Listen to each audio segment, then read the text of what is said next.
wiyama kanko annabi Yusuf bam makko to woni Kanaan to ko toon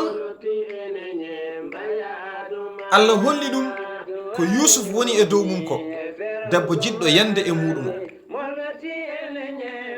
kanko Yusuf omo woni to wiyete Misra.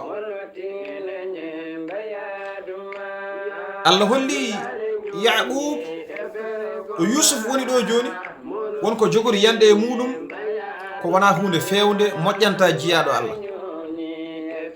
Yew tan to Yaqub woni to wiyete Kanaan, wiyama hakkunde Kanaan e Misra ko balɗe 8 yarante, wiyama ala ko balɗe 13 yarante. Ko ɗo to annabi Yaqub woni Kanaan, ko ɗo o ƴetti jungo makko to Yusuf woni Misra ko yarante duuɓi walla mbiyen ko yarante balɗe 8 jaafa ɗum. Ɗo o tappi Yusuf hello e becce to jooɗi Kanaan to. So wiyama neɗɗo renaka ene hawni no fewi. To tappi Yusuf hello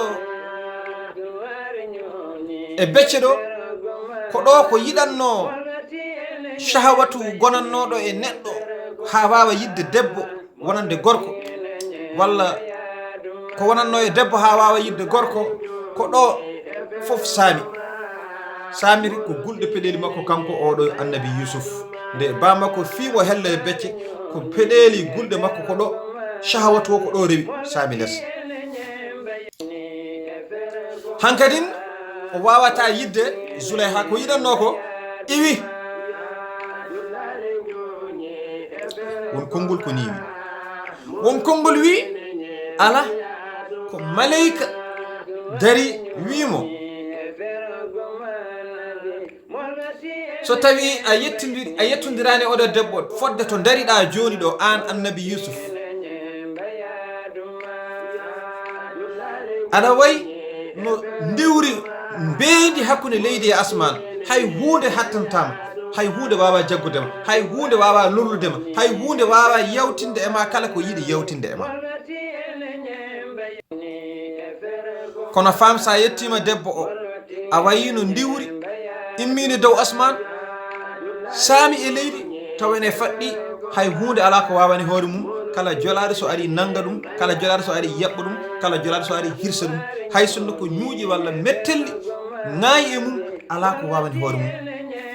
Sa yettodiri e debbo ko ni mbaɗa, sa yettakimo noon, sa yettakimo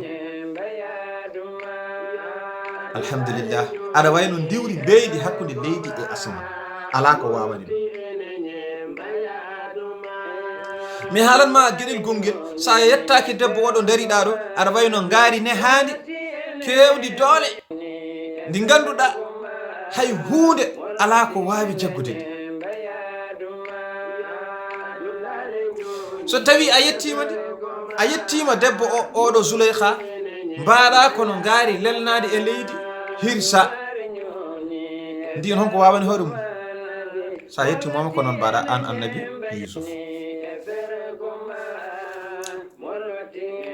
waɗi Allah subhanahu wa ta'ala reniri ni annabi Yusuf